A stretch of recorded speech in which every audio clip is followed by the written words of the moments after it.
ধন্যবাদ। আজকে যে রাজনৈতিক দলগুলো এবং জোট আজকে এখানে উপস্থিত আছেন, আমি তাদের নামগুলো বলছি, আপনারা একটু কাইন্ডলি এগুলো নোট নেবেন।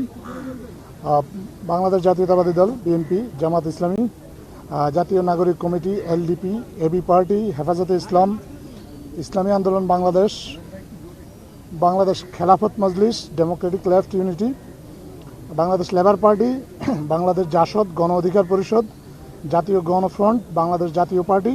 কোটি মানুষের আস্থার ভালোবাসায় 11 বারের মতো দেশের 1 নম্বর রেফ্রিজারেটর ব্র্যান্ড ওয়ালটন।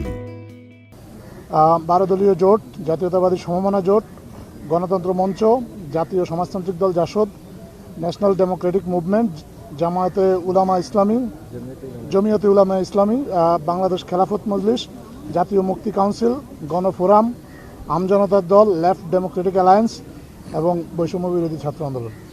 আর আজকে কো চেয়ারপারসন ন্যাশনাল কনসেনসাস কমিশনের আলী রিয়াজ উনিও বক্তব্য রেখেছেন এবং মিটিংটা কন্ডাক্ট করছেন মনির হায়দার, যিনি কোঅর্ডিনেশনে কাজ করছেন। Thank you.